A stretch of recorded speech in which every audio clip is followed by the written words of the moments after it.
ॐ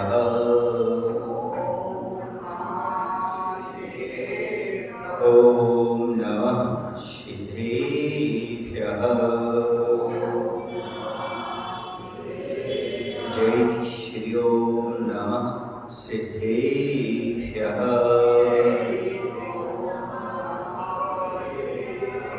नमः श्रीमद्धिमानाय निर्धोतिकल्यात्मने सालोकानां त्रिलोकानां यद्विद्यादर्पणायते यद्विद्यादर्पणायते।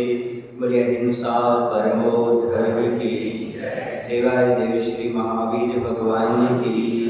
गुरु नाम गुरुवाचर श्री ज्ञान सागर जी महाराज की। आचार्य गुरुदेव भगवान श्री विद्यासागर जी महाराज की।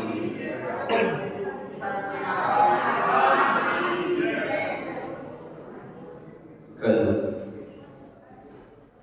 झूठ पाप का प्रकरण चल रहा था। झूठ बोलने का फल क्या होता है? तो अपमान सहन करना पड़ता है। कोई कभी झूठ बोलने वाले का विश्वास नहीं करता, नरकों में जाकर के दुख सहना पड़ता है। राजाओं महाराजाओं के युग में झूठ बोलने वालों को उनकी जिह्वा को काट दिया जाता था और उन्हें कई प्रकार के ऐसे आदेश दे दिए जाते थे जो उनके लिए बहुत पीड़ादायक हुआ करते थे। इस प्रकार से एक सत्य को सुआदय दर्शन में कहानी मिलती है उसकी कि उसने झूठ बोला था, जिसकी वजह से उसके लिए सजा सुनाई गई और 3 सजाओं में से वह कोई भी सजा को पूर्ण नहीं कर पाया और मरण को प्राप्त होकर के वह नरक में गया। इसलिए झूठ कभी नहीं बोलना चाहिए। झूठ बोलने से सबसे बड़ी समस्या ये है कि आदमी को याद रखना पड़ता है मैंने कब किसके सामने क्या बोला था। दूसरी बात यह है झूठ बोलने वाले व्यक्ति के अन्य लोग तो ठीक है, परिजन भी विश्वास नहीं करते। और जो झूठ बोलता है उसकी कोई मदद करना नहीं चाहता, क्योंकि झूठा आदमी है, पता नहीं मदद किस लिए मांग रहा है। झूठ बोल करके पैसा तो नहीं चाहेगा, इसलिए झूठ बोलने वाले कोई मदद नहीं करता। झूठे व्यक्ति की कोई मित्रता पसंद नहीं करता, झूठे व्यक्ति के से कोई लेन देन नहीं करना चाहता, झूठे व्यक्ति के पास कोई आना जाना नहीं चाहता। इसलिए झूठ का त्याग करेगा। अब अगला पाप आता है चोरी पाप। किसे कहते हैं? दूसरों की रखी हुई, गिरी हुई, भूली हुई अथवा नहीं दी हुई वस्तु को लेना या लेकर के दूसरे को देना चोरी कहलाती है। किसी व्यक्ति को कोई भी वस्तु हो, रास्ते में गिर गई हो, पड़ी हो या उसने स्वयं रखी हो, बिना पूछे उसकी वस्तु को ग्रहण नहीं करना। यदि आपने ग्रहण कर लिया तो चोरी पाप कहलाएगा। कुछ लोग कहते हैं वो रास्ते में पड़ी थी इसलिए मैंने उठा करके अमुक जगह रखवा ली, ये भी ठीक नहीं है। किसी अन्य की वस्तु किसी अन्य को भी नहीं देना। रास्ते में पड़े हुए पैसे को गुल्लक में भी नहीं डालना। रास्ते में पड़ी हुई चीज को अन्यत्र नहीं बेचना। जहां पड़ी है पड़ी रहेंगे। तो महाराज कोई भी उठा ले जाएगा, ठीक है ना, तो उठा ले जाना, तो आप तो चोरी के पाप से बचेगी ना।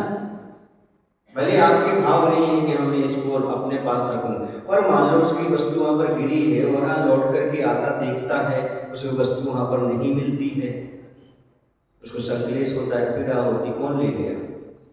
इसलिए जहां जो वस्तु पड़ी हो, चाहे पैसा पड़ा हो, चाहे सोने की चीज पड़ी हो, चाहे कोई भी चीज पड़ी हो, आप वहां तो उठाइएगा। यदि आपको पता है कि अमुक व्यक्ति की है तो वहां तक उठा करके भेज सकते हो, लेकिन आप किसी अन्य को नहीं दे सकते। गुल्लक में भी नहीं डाल सकते, धर्म क्षेत्र पर भी नहीं रख सकते, क्योंकि वह पड़ी हुई चीज और चोरी का धन है। इसलिए उससे पुण्य भी नहीं लगेगा, दान का भी भाव वो नहीं कहलाएगा। इसी कुछ भी चीज पड़ी हुई है, नीतिकार तो कहते हैं कि दूसरे का धन पत्थर के समान समझो। जैसे पत्थर पड़ा है रास्ते में, हमारे कोई काम का नहीं है, मिट्टी पड़ी हुई हमारे कोई काम की नहीं है, इस वक्त दूसरे का धन यदि पड़ा हुआ है तो उसे पत्थर और मिट्टी के समान समझो, ताकि आपकी नियत साफ रह सके और आप चोरी के दोष से बच सके, क्योंकि वह दूसरे का धन है। परद्रव्येषु लोष्टवत्, दूसरे के धन को पत्थर के समान समझो। आत्मवत् सर्वभूतेषु, आत्मा के समान सभी प्राणियों को समझो। मातृवत् परदारासु, और दूसरे की स्त्री को माता के समान समझो। या पश्यति या जानाति स पंडिता, वही पंडित है और वही विद्वान है। जो दूसरे की स्त्री को माता के समान समझे, दूसरे के धन को, पड़े हुए धन को पत्थर के समान समझे और सारी आत्माओं को अपने समान समझे, वह जीव पंडित है, वही ज्ञानी, वही विद्वान है, वही समझदार है। इसलिए कभी भी चोरी ना करें, क्योंकि चोरी करना महान पाप हुआ करता है।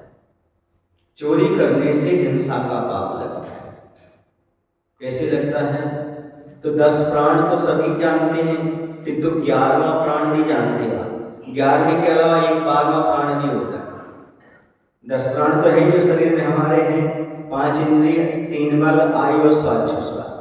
इसके अलावा यदि हम देखें तो 11वां प्राण जो है वो है अन्न। अन्न के बिना ही 10 प्राण नहीं दिखते, और अन्न बिना पैसों के नहीं आता, तो पैसा हो गया 12वां, अन्न हो गया 11वां प्राण, और धन आदि जो वस्तुएं हैं वो हो गई 12वां प्राण। तो ये समझो आपने किसी के धन का हरण किया, चोरी की, तो ये मान करके चलिएगा आपने उसके प्राणों का हरण कर लिया। डायरेक्ट नहीं लेकिन इनडायरेक्ट कर लिया। इसी चोरी करने वाला हिंसा ही कर रहा है, ये मान करके चलिएगा। हिंसा से बचना चाहते हो तो चोरी का त्याग करो। आप लोग चोरी तो करते हैं, पर स्थूल चोरी का त्याग कर सकते हैं। राज्य के विरुद्ध कोई कार्य मत करो, सेल टैक्स, इनकम टैक्स की चोरी मत करो, बिजली की चोरी मत करो। तो सबसे बड़ी चोरी तो आपकी ये है कि आपको जो समय मिला था धर्म ध्यान के लिए, वो विषयों में गंवा गए। सबसे बड़ी चोरी स्वयं के साथ। आदमी सामने वाले के साथ धोखा देता है, ऐसा लगता है उसे, पर वास्तव में अपने लिए ही धोखा दे रहा है। इतनी दुर्लभ मनुष्य पर्याय को प्राप्त किया था कि मैं कल्याण मार्ग पर लगाऊंगा, लेकिन विषय भोगों में उसने अपनी जिंदगी को फंसा दिया। ये सबसे ज्यादा धोखा या चोरी अपने साथ है। इसलिए अन्न के बिना प्राण ठहरते नहीं, अतः उससे ही प्राण कहा है। अन्न धन से प्राप्त होता है, अतः धन को 12वां प्राण कहा है। अतः किसी के धन की चोरी करने का अर्थ है उसके प्राण ही ले लेना।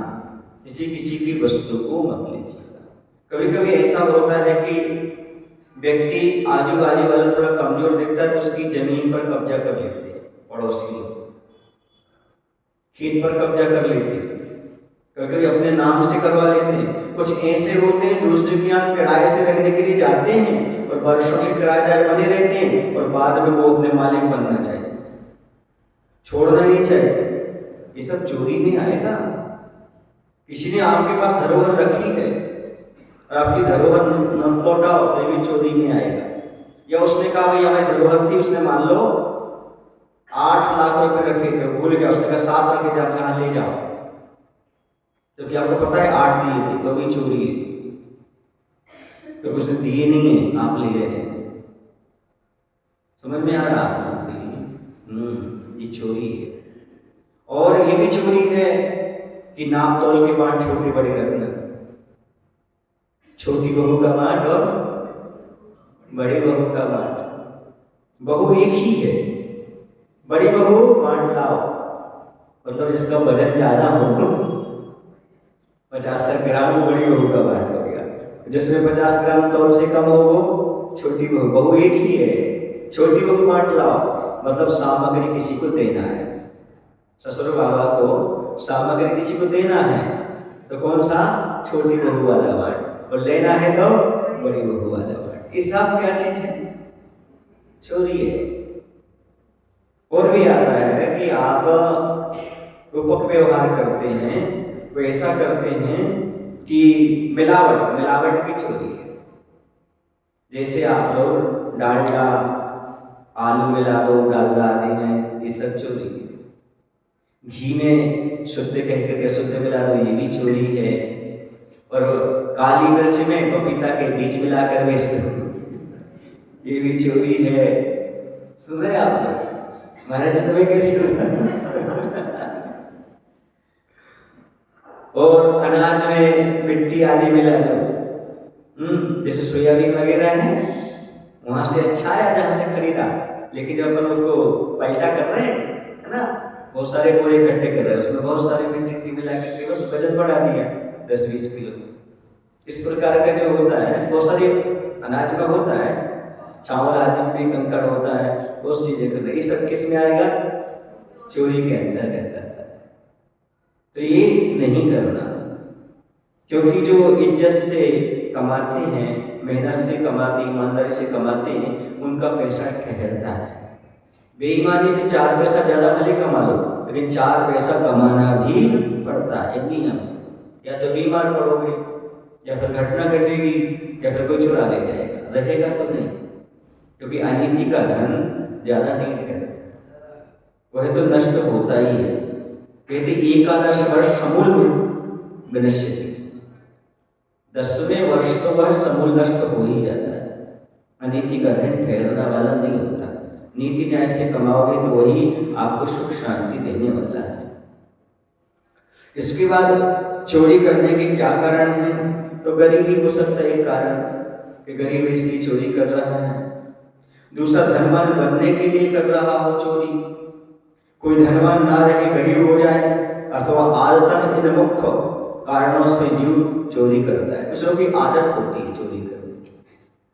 एक सज्जन को मैंने एक नगर में देखा, उनके पास करोड़ों की संपत्ति, या पूर्व के संस्कार कह लो, या वर्तमान की आदत कह लो, वो किसी की खाली बोरा भी उठा लेते थे अनाज का। सुतली होती, सुतली सिलने वाली वो उठा लिया करते, बरखी उठा लिया करते थे, आदत नहीं, और वापस भी कर देंगे वो 2-4 दिन बाद, लेकिन ये आदत हैबिट हो जाती है। उनको लोग, अब क्या बोलूंगा, बढ़िया के नाम से जानते थे। ऐसी स्थिति अब सोचिए आप बेचारे, उन्हें कुछ लेने का भाव नहीं था, बहुत उनके पास। यदि कोई रिपोर्ट कर दे तो पुलिस वालों को भी दे दे वो 1000 रुपये, और सामर्थ्य वापस कर दे, लेकिन एक आदत पड़ जाती है। जैसे कुछ लोगों की आदत होती है ना बोलने में, मतलब तमाम वास्तव में ऐसा है, ये तकिए कलम में सब बनता है। किसी की आदत होती है ना बात करते समय पेंट ऊपर चढ़ाते हैं, कुछ लोगों की आदत होती है आंख ऐसे करते हैं, कुछ लोगों की आदत होती है हाथ फैलाते हैं, तो ये आदत पड़ जाती है। कुछ लोग नाखून चबाते रहते हैं, कुछ लोग आंखें हिलाते रहते हैं, ये आदत पड़ जाती है इस तरह की। उसी प्रकार से मानसिक आदत पड़ जाती है, आदत क्यों? क्योंकि बचपन में माता पिता उससे डांटते नहीं, मना नहीं करते, इसलिए वो इस प्रकार की आदत पड़ जाती है। माँ इस चीज पर डांटती है, बेटा अंगूठा न चूसो, जो तीर्थंकर ने चूसा है उसको तो मना करते, और दूसरे की वस्तु बस चूसो, इसलिए मना नहीं करता। तो ये चोरी की आदत पड़ जाया करते हैं बचपन से ही बच्चों को समझाना। जैसे आप कहीं मेहमान के यहाँ जाते हैं, तो बचपन में रजनीश समझा देता था अपने बच्चे और बच्ची को, जो रजनीश समझा देते थे कि अपन दूसरे घर जा रहे हैं बेटा, वहां कुछ मांगना मत। सभी समझाते होंगे, छोटे बच्चे तो बच्चे होते हैं, वहां मांगना मत, यहाँ खा के जाना, वहां कुछ दे तो मना करना, जब वो 2 बार कहे तब खाना, समझा देते थे। यानी दूसरा दे तो भी नहीं खाना, मना है तो भी नहीं खाना, मांगना तो नहीं, जब ऐसे पर समझा। क्यों? क्योंकि अपनी इज्जत का सवाल है। उसी प्रकार से किसी की रखी हुई वस्तु को, पड़ी वस्तु मत उठाना, चोरी मत करना, ये भी तुम्हारी इज्जत का सवाल है। सुने ना, सम्मान चाहते हो तो, क्योंकि एक बार नगर में कोई चोरी करता पकड़ा जाता है, तो जब भी चोरी होती है तो उसका नाम लिखा जाता, ना भी लिखा जाए तो सबसे पहले पुलिस वाले उसी को पकड़ कर खिलाते, उसकी पिटाई करते। एक बार पकड़ा गया तो इस प्रकार की स्थिति होती है। एक बार पाप किया, कहते ना, एक दिन की आपकी लापरवाही, एक दिन की कमजोरी आपके जीवन भर के चरित्र को दांव पर लगा देती है। चाहे झूठ बोला हो, चाहे हिंसा की हो, चाहे चोरी की। एक दिन कह दिया आपने कमजोरी को पाल के, एक दिन भी, तो जीवन भर का आपका चरित्र धूमिल हो जाया करता है। इसे सोच समझ कर काम करना चाहिए। कुछ लोग ऐसे होते हैं, अपने भाइयों की संपत्ति को हड़प लेते, लेकिन वो सुखी नहीं रहती कभी जीवन, कभी सुखी नहीं होती। ऐसे खतरनाक लोग हो जाते हैं, उनको न वो भोग नहीं पाते, वो रख कर लेते, भोग नहीं पाते, काम में नहीं आ पाते। इसलिए इस प्रकार के भाव कभी मत बनाओ कि मैं भाई की संपत्ति हड़प लूं, या दादा की संपत्ति हड़प लूं, या पड़ोसी की संपत्ति हड़प लूं। इन सबसे कभी भी सुख शांति का अनुभव नहीं होगा। मेहनत की बात अलग है। एक बात बताऊं आपको, आप कितने भी नखरे दिखा देना, आपकी धर्मपत्नी जो रोटी भोजन आदि बनाया, लेकिन उसको कभी बुरा नहीं लगेगा जब वो उस रोटी पानी को खाएगी। पूछो क्यों? इसलिए कब उसने बनाई है। जिस दिन तुम रोटी बनाओगे, रोटी जल जाएगी तो भी आपको अच्छी लगेगी, क्योंकि ये आपने बनाई है। सुन में आ रहा आपको? इसी प्रकार जो आप कमाते हो उसका सुख अलग होता है, जो आप बनाते हो उस भोजन का स्वाद अलग होता है। वैसे जो आप कमाते हो उस कमाई का भी आनंद अलग होता है। दूसरों की बनाई हुई सामग्री पर, भोजन सामग्री पर आप नीक निकाल सकते हो, कमियां निकाल सकते हो, अपने पर कोई कमी नहीं दिखती। जो टेलर होता है ना, जब कपड़े काटता है और सिलता है तो गड़बड़ हो जाए तो डिजाइन है, डिजाइन नई डिजाइन निकल आती है। कभी जीन्स फट गया होगा तो उसका फटे जीन्स पहनने लगेगा, डिजाइन निकल आती है। कहने का तात्पर्य है, व्यक्ति को अपनी चीज अच्छी लगती है, बस जैसी अपनी चीज अच्छी लगती है वैसे अपनी कमाई अच्छी लगना चाहिए, अपना घर अच्छा लगना चाहिए, अपनी स्त्री में संतुष्टि होना चाहिए। दूसरे के दरवाजे में झांकने का प्रयास मत करो, दूसरे की संपत्ति को हथियाने का प्रयास मत करो। और याद रखना बंधु, जो अपने हाथ से कमाया जाता है ना, वही अपने शरीर में लगता है। एक बात ध्यान रखना, जिनकी माता पिता अरबों की संपत्ति छोड़ गए, उनके विकास फुटपाथ पर हैं, शराबी हैं, जवानी है, बर्बाद है, क्योंकि बाप की संपत्ति पर इस प्रकार का काम। पिता लोग भी कहते बेटा तो लुटाओ, ये गलत बात है। पिता को भी समझना चाहिए, अपने बेटे को अनर्गल पैसा नहीं देना चाहिए, तुम कमाओ अपने पर। एक मुझे एग्जाम्पल याद आ रहा है, एक छोटा बच्चा अपने बड़े भाई के साथ था, उसके पिताजी टीचर थे। क्या थे? टीचर थे। और वो कहीं दूर के रहने वाले नहीं थे, वो सहेजपुर के रहने वाले थे। टीचर आपके पास सहेजपुर। तो ऐसा हुआ कि वो छोटा बच्चा था, उसका बड़ा भाई क्या था, बीड़ी पी रहा था, और एक होटल के साथ दोस्तों के साथ खड़ा था। छोटे भाई ने उसको इशारा भी किया कि पिताजी साथ में आ रहे हैं, बाबूजी साथ में आ रहे हैं, तो क्या कर रहा है?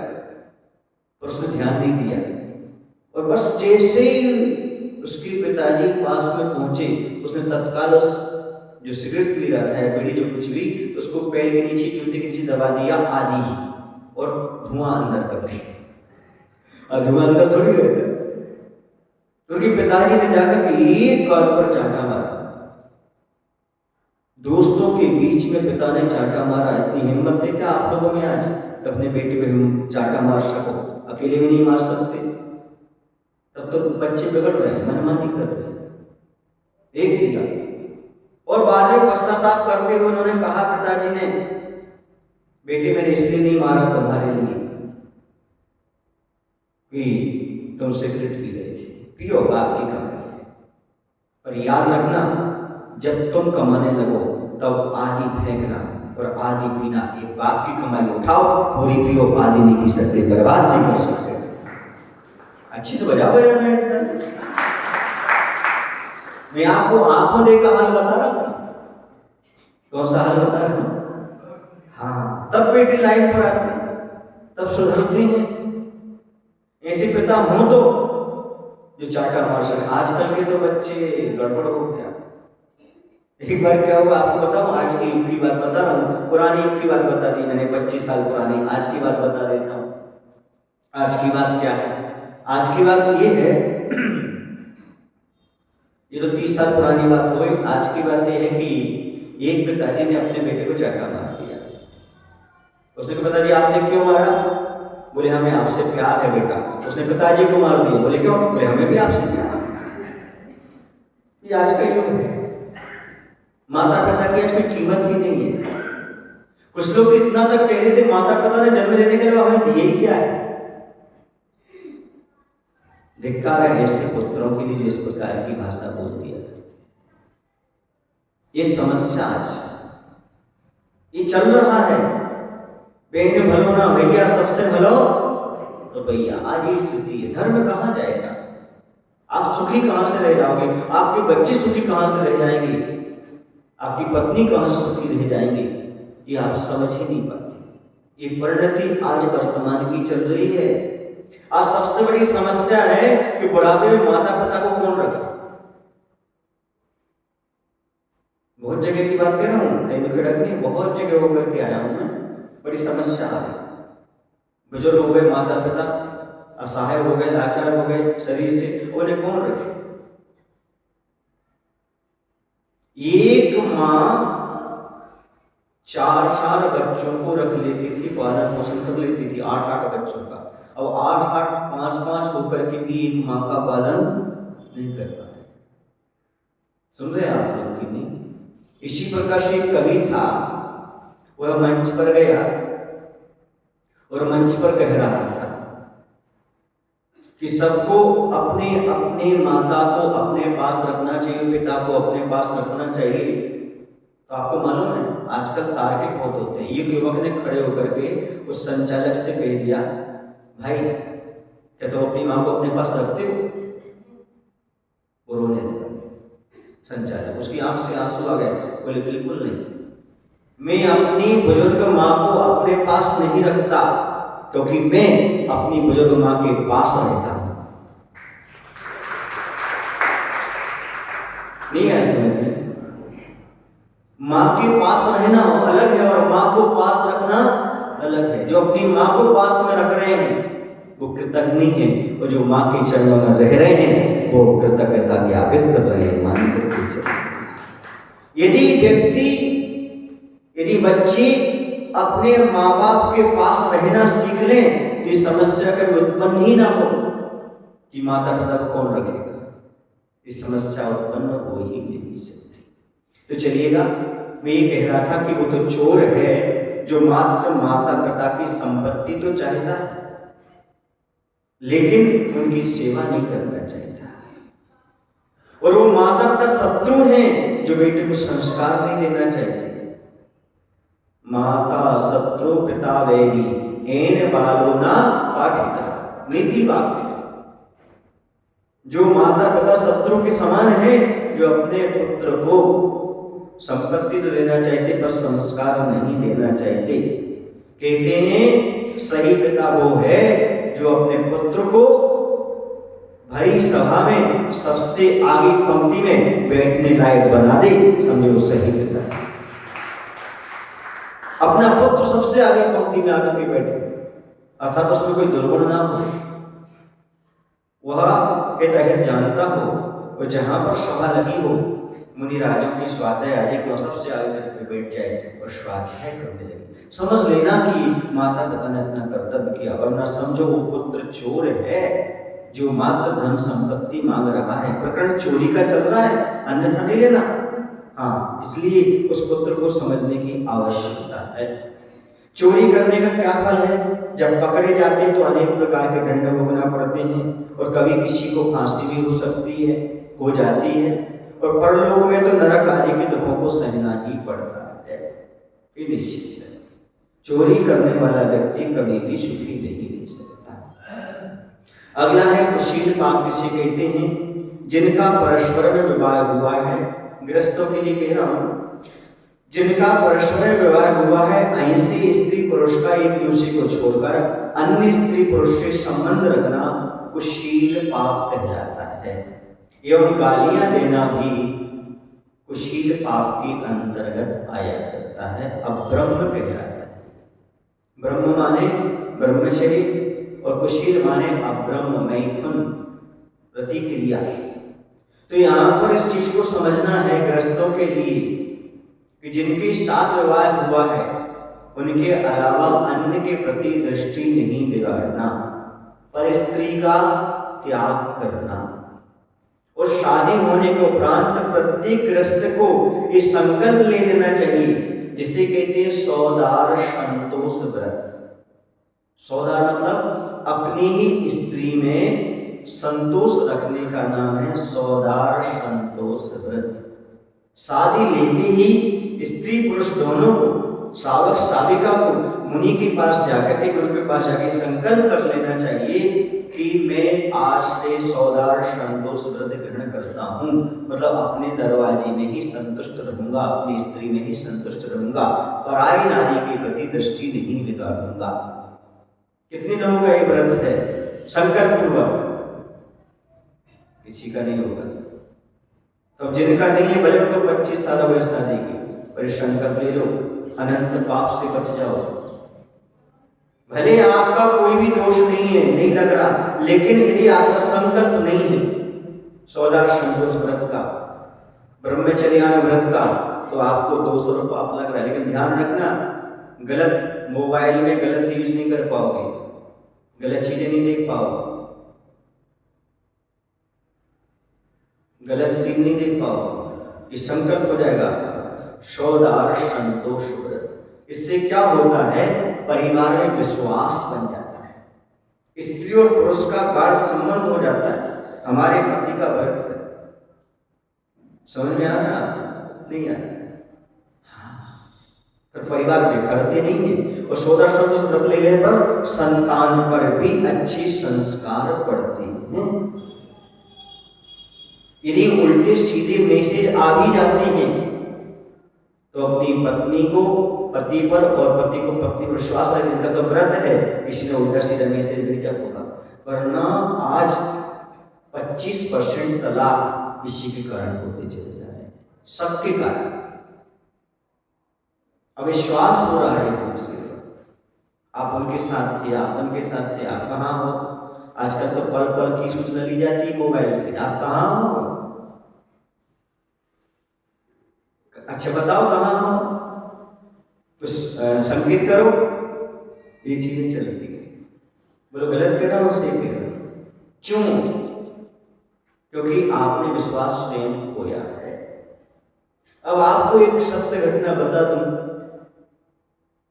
2017 की बात ही है। एक बड़े से शहर में छात्रावास चल रहा था।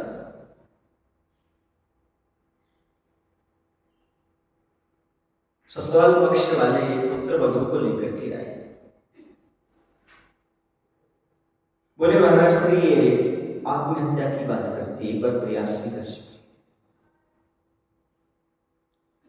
हमने उससे पूछा उनके परिजन के बीच में बैठ करके, हमको ये बताओ आप आत्महत्या क्यों करना चाहते? बोले अंदर से गिरा, अब मैं जीना नहीं चाहती। मैंने पूछा क्यों नहीं जीना चाहती? मुझसे गलती हो गई। चलो गलती हो गई, आप प्रायश्चित कर सकते हो। आपके परिवार के ससुराल वाले कुछ कहते ही नहीं, वो तो बहुत अच्छी। आपके पति कुछ नहीं कहते, आपके सास ससुर कुछ नहीं कहते। अच्छा, उनको तो पता ही नहीं है। अरे भाई आपने गलती कौन सी की? मैं नहीं बता पाऊंगा। आचार्य के पास चले जाओ, प्रायश्चित कर लो। नहीं, पर एक काम करो, आप कुछ मत करो, अभी एक संकल्प कर लो, हम कभी भी आत्महत्या नहीं करेंगे। समझाया। जीवन विकास की जो पहली पुस्तक लिखी हमने, वो सकारात्मक सोच वगैरह उसमें दिए हैं इससे बहुत सारे लोग डिप्रेशन से बाहर आए हैं, तो हमने वो पुस्तक उनको दी, वो पढ़ ली और लगभग वो 1.5 महीने तक अच्छी रही, प्रवचन सभा में आने लगी, सब कुछ सब चीज़ें। लेकिन आपको आश्चर्य होगा ये सुनकर कि अनंत चतुर्दशी थी, यहाँ सुबह ब्रह्मचर्य प्रवचन हुआ, उसका उपवास था उस दिन, और यहाँ पर प्रवचन समाप्त हुआ, दोपहर की क्लास समाप्त हुई, सूचना आ गई, उसने आत्महत्या कर ली।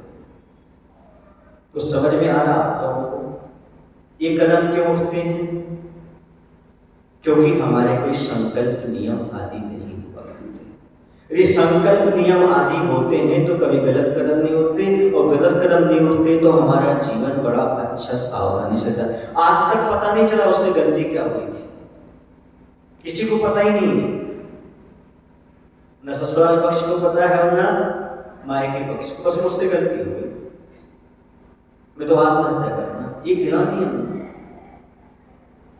आजकल जो मोबाइल चल रहे हैं ना, इसमें बहुत सारी कुशील की बातें चल रही हैं, पाप की बातें चल रही हैं, क्योंकि बताते वो समुद्र है, जो चाहो उसको निकाल लो, अच्छी बातें भी और बुरी बातें भी, जैसा चाहो वैसा आप निकाल सकते हो उसमें से, बस आपको बोलना है या लिखना है, वो सारी चीजें उसमें है।